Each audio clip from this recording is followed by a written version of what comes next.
everybody. This is Mellissa Thomas of Florida National News here with Randy Ross, who is a very influential political organizer in the Orange County community, not just here in the city of Orlando. Always a pleasure, Randy. Thank you so much for taking the time. I'm excited to be here. Absolutely. So we've ordered off the swans. The swans are coming after us. No more territorial swans. Ladies and gentlemen, as you can see behind us, we're in Lake Eola. So the prestigious swans are defending their territory. Absolutely fun. But so obviously big news we got last week over the weekend about President Trump coming here to officially announce his 2020 campaign at Amway Center. And we know you're kind of big in the arrangement, like the behind the scenes of that. So kind of tell our audience what they can expect for that event. I'm just excited that he chose the heart of Florida, the soul of our city, to come and talk about his re-election process. He filed to run the day he was inaugurated. Yeah. And in many ways, because I look back to our original conversations, and he's been running the whole time, and I think so have we in so many ways. I think it's been a fight. It's always been like every day I wake up and I look at my phone and I don't know what I'm going to expect. Mm-hmm. It's not just the tweets, it's the response to those tweets or the response to the media process. I was a supporter of the president when he came down. There goes my dog. The day he came down the escalator, he was my candidate. And it was a fluke that I saw an article that they were looking for chairman for all the counties, all 67 in the state of Florida. And I sent my resume in, and I kept calling and texting and emailing, and nobody would respond to me. And then one day I walked in to the Republican office here in Orange County, and the lady handed me this entire stack of resumes. She goes, "You're not the only one that wants this. They really don't want you to organize in Orange County." And so I really didn't like that response. And so I reached out to now who is our Republican Party of Florida Chairman, Joe Gruters, and eventually got the role. We know the rest of the story. We fought the fight, we win, we move on. And I think, after the inauguration, we're done. But it wasn't quite like that. It kept going, and we had all these debates and struggles because in so many ways, the country was ready and needed a president like this, but at the same time, they weren't ready for a president like this, someone who was going to call it like it was and say what he believed. And I think that we've witnessed over the last couple of years. I mean, it's now 3.5 years since I got involved in this process. It's hard for me to believe that we're launching a re-election campaign right here in the city of Orlando. I recently met with Brad Parscale, who is the chairman of the re-election process, or the director, if you will. And I'm pretty excited that we have so much time to do some of the stuff we didn't get to do in 2016. I heard from the Black community, Hispanic community, Asian community. Randy, what are you guys doing to reach out to these areas? And we just didn't. We were running so fast. We didn't have the time to do it. Right. Now we have the time to go into the communities that matter, that really, because Hispanic votes are going to affect the 2020 process. Right. Black votes are going to affect the 2020 process. And so we need to get in there and listen and learn. And how do we become better stewards of what they want to see happen? And that's kind of where I'm at right now. It's pretty exciting that he's coming to Orlando. I mean, a lot of people don't realize we wanted to do the UCF rally at the Amway Arena, but the bottom line is we couldn't get in because of conflicts with the Magic games. So to know that we've got this huge space, air conditioned, what I want people to prepare for is long lines. Right. Don't bring an umbrella. They're not going to let you bring it in. Wear a poncho. Bring food and water, but no, they're not going to let you take it inside. You just have to kind of realize this is going to take, you're trying to get the President of the United States safely into a venue to speak to thousands and tens of thousands of people. And so just be smart about it. A lot of people who live here centrally have been to concerts and such. They know some of the rules at Amway. I know people that are coming from Georgia, Alabama. I know people that are flying in from California because it's such a big deal that he's announcing the plan. So that's pretty exciting. You touched on it a little bit. I wanted to find out what your thoughts were. Obviously he did basically sign up to run again. So what was the difference between once he did his inauguration and basically began campaigning again versus his announcement now? What do you feel the difference is? I think, one, the president and his campaign are brilliant when it comes to marketing and public relations. They know we need this push one more time, kick us off again. This last couple of years, he's been fighting just to stay in a space that we can all understand. I mean, the media is attacking him every day. Every day there's something new. He can wear the tie crooked and they bring it up. He can do something he can go to an event and maybe they don't like what he said, and all of a sudden that's the thing. I go on many of these sites all the time, and I just can't. This isn't news. This isn't really news. But you know what? Today, when he was in London, come over here. My dog's running away. When he was in London, I was so proud. Our First Lady looks stunning. He is they're treating him with such respect, and I love that. And I think that's kind of what we want as Americans. We want people to respect our president. Listen, I didn't always like what Obama did, but I always respected him. You won't find anything online that ever went out and attacked that particular president, nor any president for that matter, because in the end, he's our president. So, I think at some point we have to relaunch this campaign, and I think that's why they've chosen to do it, on the 18th here in Orlando. There are people that may or may not like that he's doing it in our city. You realize we are upside down. We have more Democrats in this town than we have Republicans, more independents than we have Republicans. But the flip side of that is many Democrats and independents voted for this president. So we have to kind of embrace them. I guarantee you that if I was on the other side, I'd still go listen to this, because there's nothing like it when the music takes off and they tell us, wheels are on the ground and he's coming. There's something pretty cool about that. I don't care whether you agree with his politics or not, and to be in the stadium with him, surrounded by so many supporters, doesn't get much better than that. Talk about that, actually, the supporter aspect. Basically, given that you have been behind the scenes with a lot of the events that happen here, kind of talk about that dynamic between the Trump supporters and those that may be on the other side, those who strongly disagree. Have you seen clashes at the events? Like, has it gotten too extreme? Have you seen that? There's no secret. Even the first rally we did at UCF, I remember a gentleman coming out of the top of the rafters. I mean, literally all just scaling people to get there. But here's what the good news is. The good news is the Secret Service, they don't play. Okay, Orange County Sheriff, City of Orlando Police Department, I'm confident Florida Highway Patrol, all of them will be present, and I think in a grand scheme of things, be a big mistake to try to mess around at a rally like this. Freedom of speech is a right. So we will see protesters. We already know that some of the local folks are doing that. But the reality is, are they protesting this president? Are they protesting his platform? What are they doing? And that's up to them. I'm sure if it was a Democrat doing the same thing, there would be Republicans doing the same thing. So I'm not really as concerned about that. I am concerned about safety. Right. I worry about that all the time. I hope that people are smart and realize that this is a great thing. The president's coming to our city. Instead of saying you're not welcome here, say bring it. A lot of people don't realize that our president, the week after the Pulse tragedy, was ready to come into Orlando. I was part of that planning process, and our local leaders were really concerned that he was going to polarize. It infuriated me because I thought, you know what? You can't say that just because someone is of a party that they don't like gay people or they don't like certain parts of this process. I mean, I was an openly gay Trump conservative running the campaign, and I watched how critical it was. It was 3 weeks after that I would actually go up in front of a group in Kissimmee, Florida, and introduce the president and talk about the Pulse tragedy, because in my opinion, this was always an issue of radical Islamic terrorism. It was not an attack on a particular sector of our population. Sometimes people utilize an event like that one that occurred to turn it into something more than what it was. It was a tragedy for America, period. It was a tragedy for the human race. I don't believe it was just about, there were straight people there were Hispanic people there. There were not just gay people in that environment. I've danced under that disco ball before. I've been in that place. I know how small it was. And when I think about that, and I think about there was no place to go, that's what goes through my head. So, I want people to focus on the fact that the president coming to Orlando is a great thing for our city. I will be curious to see if our mayor, both county and city, because the mayor of Orange County, prior as sheriff, he was wonderful to work with. And when the president came to various things here, he came here a lot during the 2016 campaign. And I anticipate this won't be the last time we see him. Right. He might be kicking it off here, but I guarantee he's going to spend a lot of time in Florida because he knows how important Florida is to this process. We're no longer searching for delegates like we were last time. We're searching for votes. And the reality of it is, we in our Orange County, all we can do is help lift and push.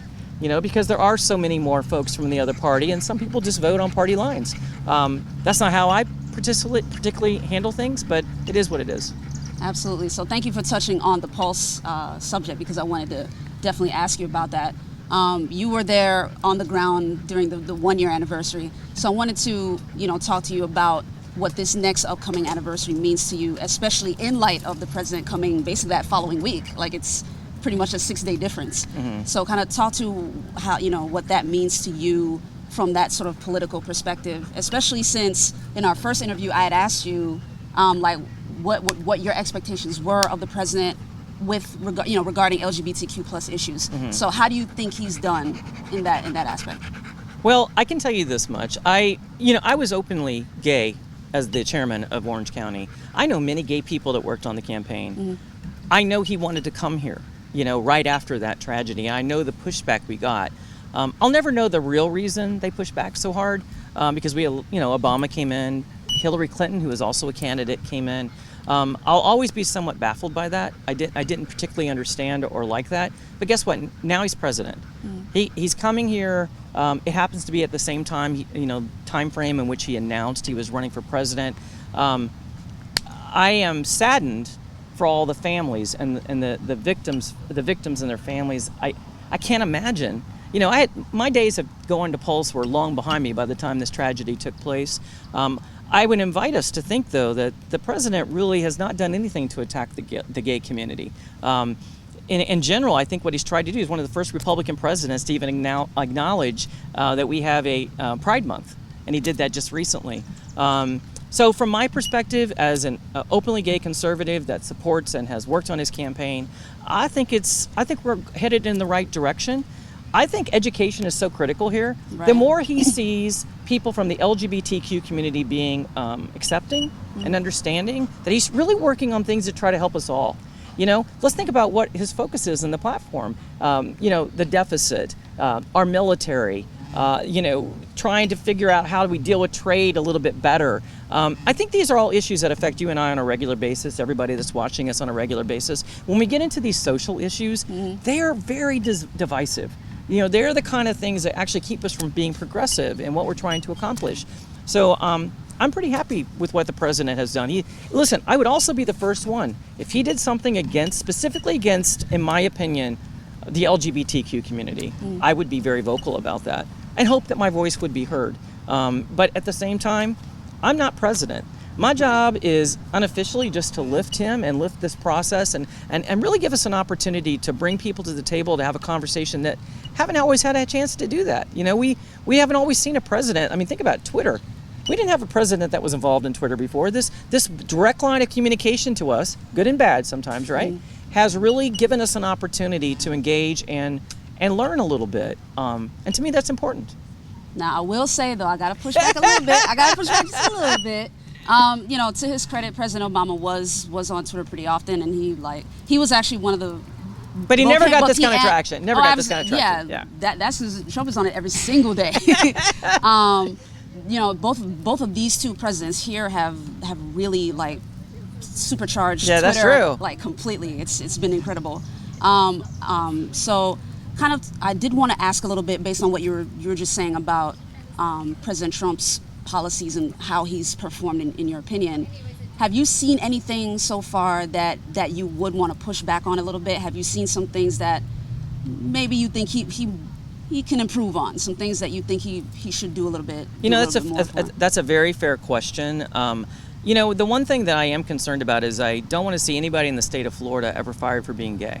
And I know that he hasn't made a statement about that. I know that that's been an issue that's been out there, and I know Representative, our Senator, Joe Gruters, has actually put a bill out there. Nobody should be fired for their sexual orientation, race, gender, none of those things. You should never be fired for that. So I'd like to see him maybe take a little bit of a stance on that and say you shouldn't be. But for the most part, you got to remember why I supported this president. I did not agree with illegal immigrants getting preference over people who took the process. I know friends right now that are spent tens of thousands of dollars and all this time just to become a legal citizen, and we let people come over the border every day, thousands of people who get more rights and opportunities than they do. I don't think that's fair. I'm a big supporter of the veterans and how he keeps kind of driving home this whole first responders and all those kind of things. So, I'm not going to sit here in any way down this president because I'm a supporter. if he did something that I felt was not appropriate, I would also be willing to tell you that. So far, every once in a while, there's no secret. Every once in a while, when some of those tweets come out, I go, oh, well, how am I going to deal with this one today? Right. But I do. And, America does. And I think that I'd rather have that than no direct line of communication at all, because maybe I wouldn't understand him as much if I didn't hear from him directly. Every time I've ever met this president in person, I remember I was telling someone in a media interview yesterday, at UCF, I met him for the first time, and I'm sure I just sounded like a blooming, an idiot, because he's like, how are we really doing in Florida? And I didn't expect him to talk directly to me. I didn't know that he was going to be that cool, and now I've obviously met him many times forward and fundraise for him and such, and that's kind of interesting to me that the guy you sometimes see at that platform or at that podium is different in person. He is genuine and sincere. And I think he truly cares. And I think that when people, I was talking to a volunteer this morning because they're wanting to be involved. And, I don't know what, if any, involvement I'm going to have directly in the organization of this event coming up. And I said, I want all of our folks, back in 2016, it was 1,200 volunteers. Our mail list now is up to 10,000, 9,300 of those folks right here in Orange County. I want them all to get to meet him. I know they all won't. But if you did, which I went for you too, Mellissa, you would maybe change just slightly some of your perception related to he really is a nice and genuine person. And I think that is what I fight for every day. I know what I believe in him is so much more powerful for me than sometimes what he's portrayed to be. So that's why when I see him over in England and his wife looks stunning and, they're having this wonderful reception, I kind of wish sometimes we did more of that here in our own country, for our president. Because, sometimes people say, not my president and all this kind of stuff. He's our president, Let me get my dog back over here. Yeah, my dog's name is Trumpy. Right. That was intentional, by the way. Well, I thought he'd be a little nicer. He's been a little ornery today. But on that subject, though, I did want to ask you, what is your opinion of that duality between who he is off the cameras versus what we see on camera? And why do you feel that's necessary? That duality is necessary? Well, I think when you go out there and their issues are so strong, you've got to fight for them. You've got to understand that the pushback on some of these points is so strong that he's out there. It's a boxing match. It's like professional wrestling. It's constant, But behind the scenes is where I think he probably does his best work. I think for me, behind the scenes, it's where I've got to know why I still want it. When I went to Mar-a-Lago back in March, whenever it was, for the fundraiser, and I got to see, that was the first time I've actually got a photograph with him since he was elected, and he asked me the same question. He said, how are we really doing in Florida? I thought, oh my God, he really cares in general. He wants to know. And I was ready to tell him, we're not doing so well. I didn't know what to tell him, at the time. I just knew I could be honest with him, because we do know with what's happened with the Andrew Gillum effort. He's going to try to get 1 million new people registered.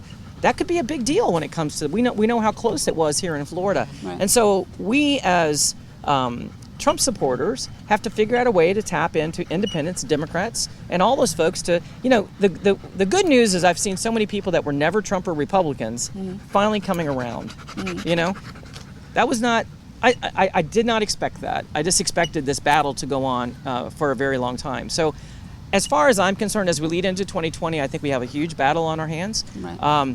Phone calls, door knocking, all those things you used to hear about that kind of, back in 2016, we were doing a lot of sign waving and a lot of things to try to create energy and excitement, because I'm a cheerleader more than I think I am anything else. That's not going to work this time. We have to be very strategical. We have to listen to what Brad's talking about when it comes to really drilling in on those numbers and data mining and doing a lot of what Obama did to get elected, let's be honest. They're borrowing from that, hopefully improving, but borrowing from that game plan, because he won because of his grassroots efforts. Right. And I think that'll be interesting. I think the more that Democrats put their faith in Joe Biden, the more chance we have to win again in 2020. That was strong, y'all. So on that note, though, what are your thoughts on basically history reversing a little bit? The last presidential cycle, there was a stable of Republican candidates, and now we're seeing it on the Democratic side. So what are your thoughts on that? I look forward to watching the debates. I think what we think is the front runner or the process. I think it's going to change during the debates. I think when some of these folks get to be on a national stage and we get to see their intelligence or lack thereof or whatever, right? We get to finally say, and I think as Americans that are Democrats, they're going to be like, not sure Joe is the right candidate. Maybe I'm going to go this direction or that direction. Because some of the candidates, as we know, they're kind of in a shuffle right now. They've got to fundraise. They've got to do all these things to do exactly what Trump did. They got to figure out a way out of the pack. Right. They get that opportunity during the debates. I think that's when we get to see, because Cory Booker right now, what happened to Cory? It's been let him come back maybe during those processes. Kamala Harris. We don't know. We haven't really heard her in a debate against Joe Biden, against some of these folks. Because if everybody's putting their faith in Joe Biden, let's see who can compete with him. The best thing they could probably do, and they're not going to do this because egos in politics, you know how it is, they would identify who the best person is to run and who the vice president is they need, and that's who they would go with. Instead, we did the same thing on the Republican side during 2016. Everybody said, no way Trump's going to win. Media said no way he's going to win. Nobody liked him. Well, we all loved him. We were out there working every day to get him elected. So, it is what it is. Absolutely. So going back a little bit to what you were talking about earlier, in terms of, you mentioned it in relation to the tweets, like, okay, how am I going to deal with this? But I do want to ask you about how you personally do deal with some of the more polarizing issues. So obviously on the topic of immigration and the whole thing with the family separation, like topics like that, what is your answer to folks who disagree with the president? Well, I'm not a policy director for the president. My job really is to try to find the truth and communicate that to our group, if you will, as related to the folks that support this president.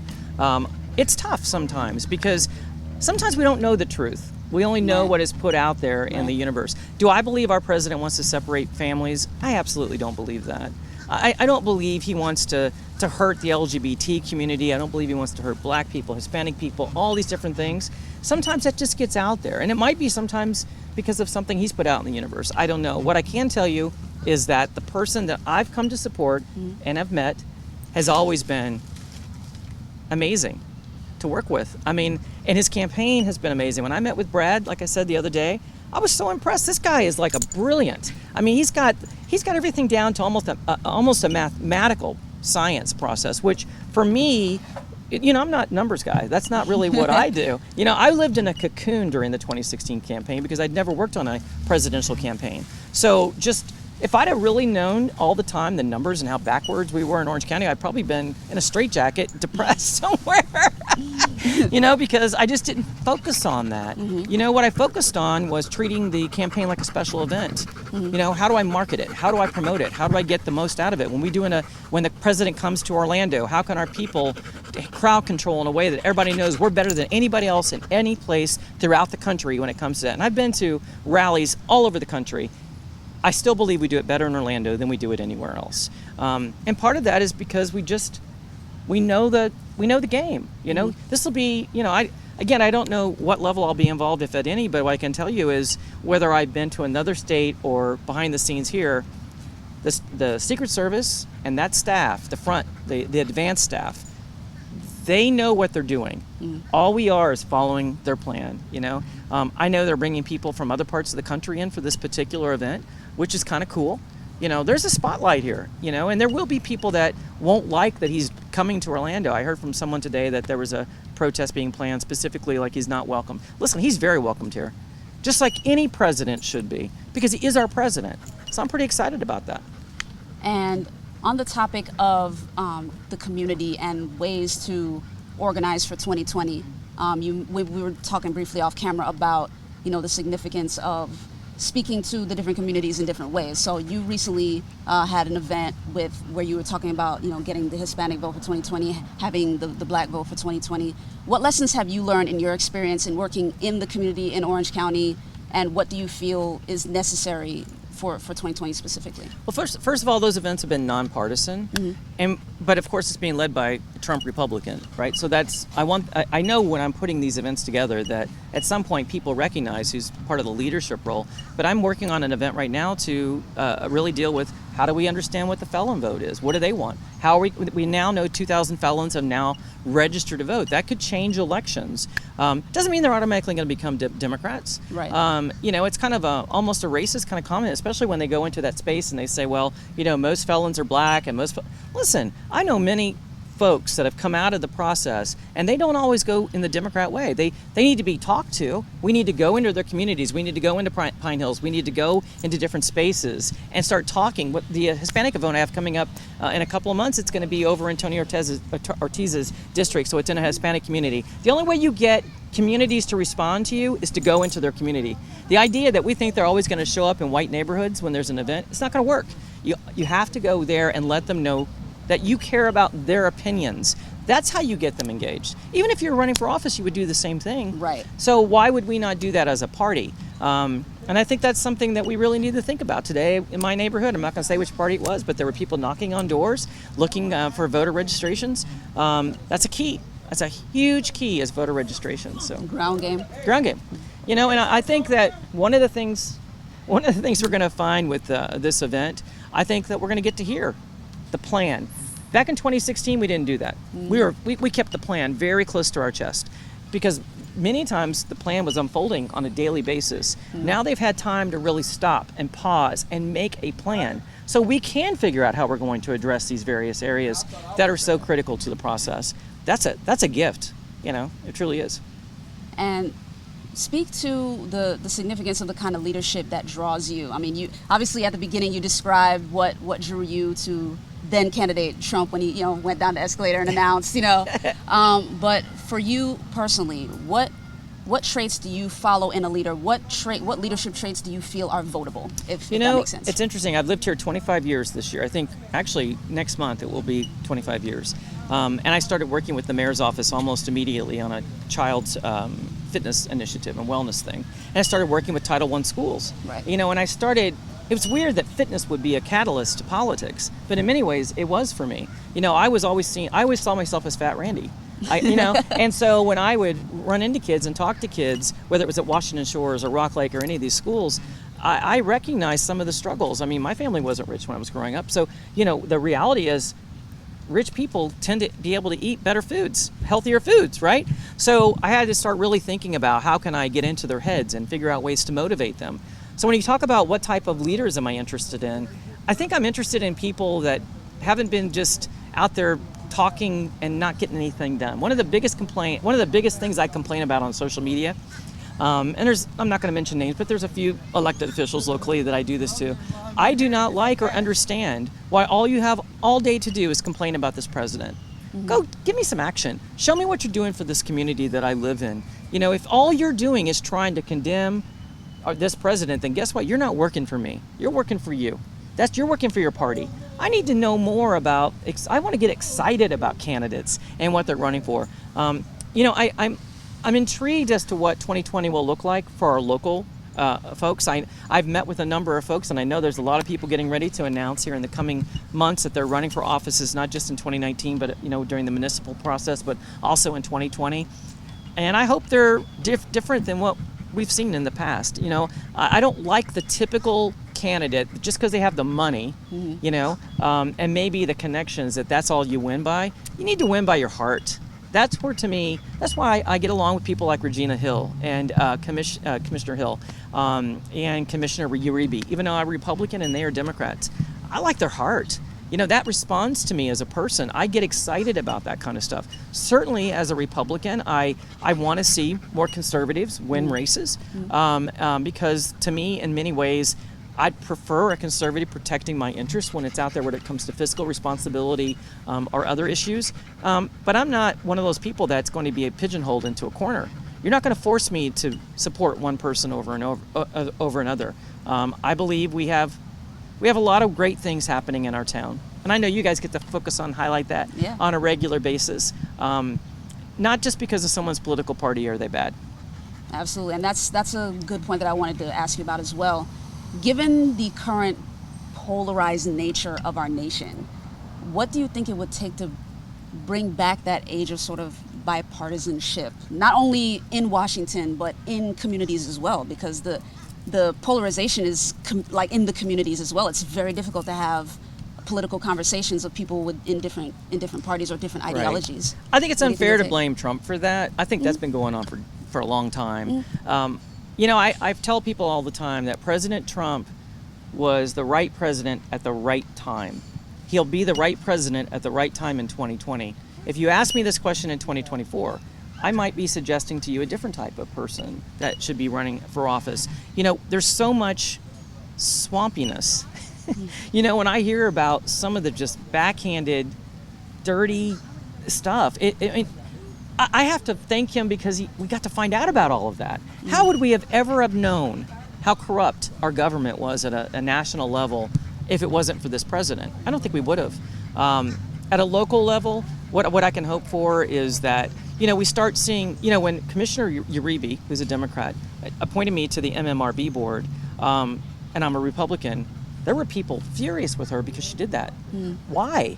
I've worked for 25 years in this town. I would like to think that there's something that comes along with that, you know, time and energy you've spent in a city. And I thought about that, and I really had to ponder on that for a little bit, because it wasn't like I'd done anything intentionally. You know, I was just trying to work to bring the right people to the boards that she represents. And it's kind of an example of what you're talking about. It's like people just assume that if you're a Democrat, you must be Democrat, a Republican, you must be Republican. Listen, I am a member of the Orange County Republican Executive Committee, so it is my responsibility and role to support Republicans. But we live in a town where most of our elected officials are Democrats, so we have to figure out a way to work with them. You know, and that's where I think we learn. You know, whether it's, you know, property appraiser's office, tax collector, etc. I may not agree with them personally in their politics, but if I need to work with them on something, I can't be mean in that process. And that's where we struggle, I think, at times. I think that the governor has done an amazing job in kind of saying, guess what? We're going to put politics aside when it comes to the environment. We're going to put politics aside when it comes to some of these issues, and we're going to start doing this, just like Joe Gruters did with that whole LGBTQ Equal Rights Act when it comes to employment. He was criticized for that. There were people that called for his resignation, and I was like, you must be kidding me, because he wants to make sure you can't be fired for being gay, because he partnered with a Democrat to do that. That's the kind of bipartisanship that you're talking about, that we need. You know, and it does start at the top. You know, but we can't talk about that and then have obstructionists up in D.C. And I think that that's what Val Demings is. I think she's an obstructionist. I think Stephanie Murphy is an obstructionist. I don't think they care at all about what this president is trying to do. I think they'd rather dig their heels in at a level that's not productive than sit down with him and have a conversation. Because, again, I go back to my own personal, far be it small experiences with him. But when you're with him one-on-one, he's pretty genuine. And I think if you came in with a good argument, he might be willing to have a conversation with you. If you walk into a conversation and all you're going to do is attack him, he's probably going to fight back. He's a fighter. He's not going to do that. And here's my question with that, because we saw this with the Obama administration. So was that an opinion of yours as well? Like when he was kind of hit with the wall for a while there, you know, with the folks in D.C. when he was trying to get some stuff done. Did you personally feel that way as well? Because I know you're more so down the center in terms of ideology. Keep in mind that in 2012, I was a Democrat. I became a Republican again back in 2015 or so. And so I launched Orange County Political Voice at a time when he was running for re-election. And I couldn't believe the struggle. First of all, it was never intended to be a national page. It was supposed to be local, right? And I didn't realize how divided people were, you know, because I saw people put up pictures and memes of the president, which we'd always have to delete or take down or delete them from the page. Because I never spoke negatively about the president. I mean, as a gay person, he obviously did a lot of things for the LGBT community, almost to the extent that some people feel like he was more of a LGBTQ pro-president than he was a black pro-president.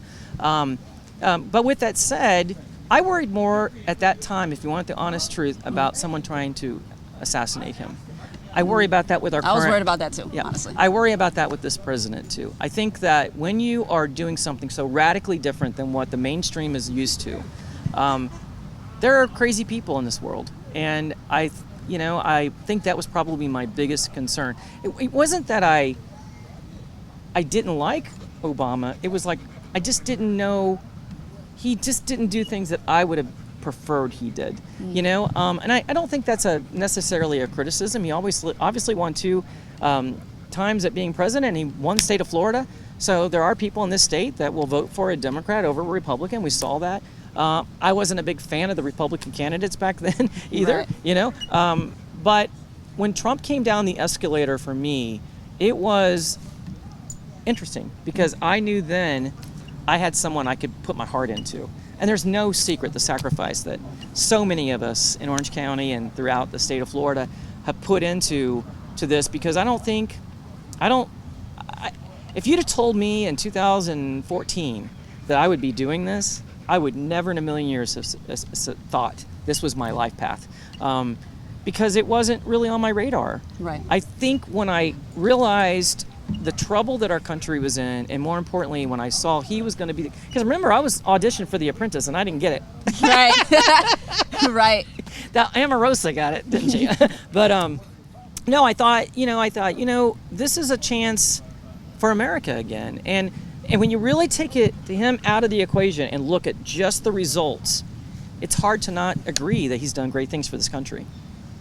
And given your work in the community, not just with the Trump campaign, but in general, everything from when you first started with the fitness to where you are now, what do you personally feel is the biggest impact you want to make in this community, in Orange County as a whole? It's an interesting question. I feel like, I've obviously touched on the wellness issue when it comes to Title I students, domestic abuse when it comes to Harbor House and creating Walk a Right. Mile in her shoes, and obviously politics. Everything's political.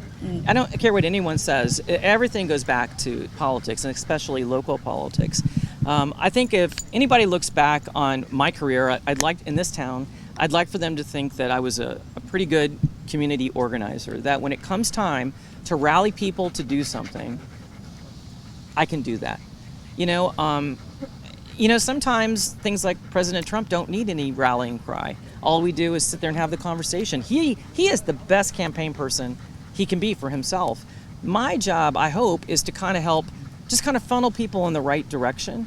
I get calls from candidates from all parties all the time. What do you think I should do and all this. As a candidate that's lost, I get to tell them great stuff. Don't do this. Don't do this. Don't do this. Don't always pay attention to the people that have won. Pay attention to the people that have lost, because they're the ones that are going to give you some pretty important information about how you move forward and your political process. Listen, I don't know what the future holds. I love the city.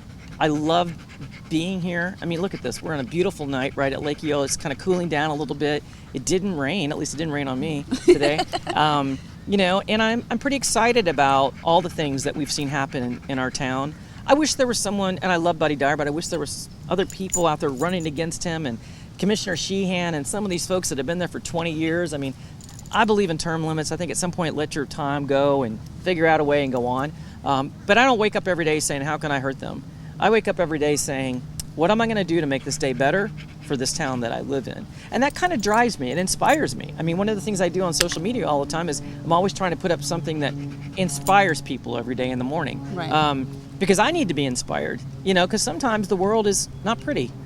Sometimes we wake up to a mass shooting, or we wake up to something that has really devastated our country. And those are the kind of days that you just sometimes wish you could go back to bed, because, there are so many things involved in those processes. As we come into, I think it's Tuesday is June 12th. When is June 12th? It's next week.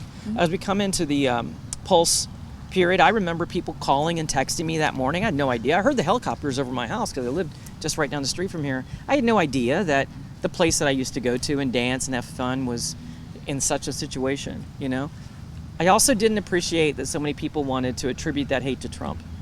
I really, to this day, if I resent any part of that, is the idea that he held that within him.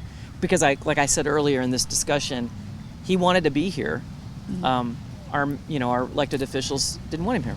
And that's still going to be hard for me to swallow someday, just because, sometimes people who are running for office really have the most for us to hear and say, and so listen, the reality is he's coming here on June 18th. That's exciting for our city, exciting for the county. A lot of people will come and spend money here and go to the restaurants here, and when that music, that classical music starts, and when he steps on the stage, and I know you've seen this before, it will move people. I think it's impossible, even if you hate him, to be in that environment and not just be moved by it. Because it's pretty cool. We haven't really had that kind of access to a president in a long time. Not someone that creates that kind of energy, that we want to be as close as we can get to him. We haven't had that, so it's pretty exciting.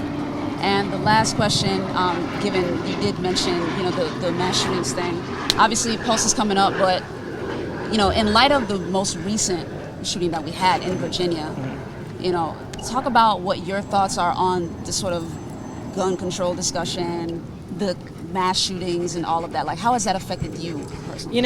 The reality of the situation is, I said this in June of 2016 when I introduced the president, and I believe it's still today. Whether it's a gun, box cutter, moving van, whatever, the person is really the one committing the crime, not the weapon.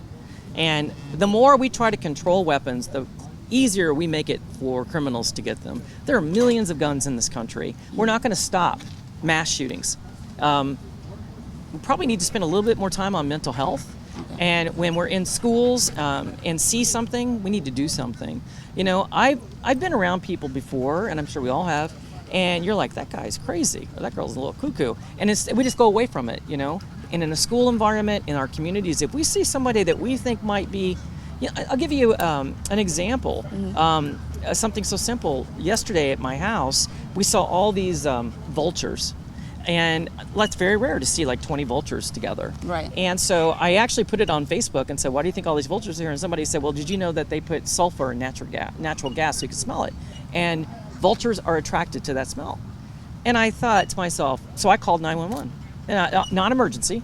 I called the non-emergency line and I said, I don't think this is anything. I called Tico. And my point is, I saw something and I called about it. The worst thing that could happen is they come out and the police come out and talk to a person or whatever and nothing happens from it. The best thing that happens is they actually catch something before it occurs. Unfortunately in our schools, because we've got, video games and all these different enticers and triggers for kids, and many kids are bullied, and I thought about that. I was bullied when I was in school. I really was. I've had highlighted hair all my life, but I never wanted to kill myself or kill somebody else. I never wanted to hurt anyone. We see now that there are kids, when they get to that point, they want to hurt people. They want people to hurt as much as they hurt. That's something we can do, nonpartisan wise. That's something we can do better at, is finding ways for kids to have better resources, for people that are involved in domestic abuse to have a better opportunity to go after their victim without fearing their own life for doing so. There are ways that we can get around some of those issues, and I think that if I look back on the events that I've done in this town, that's partially why I did them. I was a victim of domestic abuse. I was a same-sex situation. Very first relationship that I came out in 2002. A lot of people don't realize I dated women until I was 36 years old, and then I came out, and guess what? I get into a bad situation.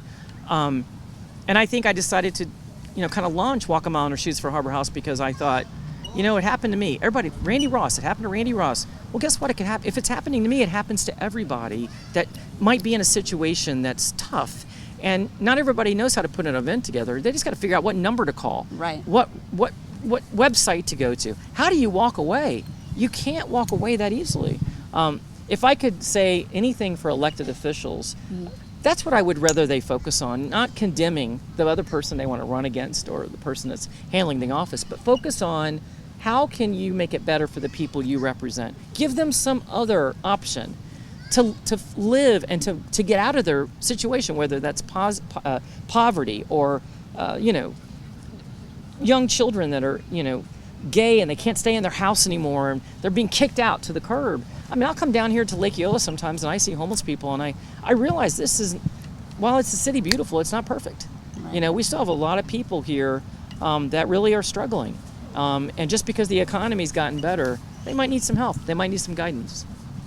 Absolutely. Well, thank you so much again for No, your time thanks, and your guys. insight. Absolutely. Thank you, Trumpy. He was relatively good. Yeah.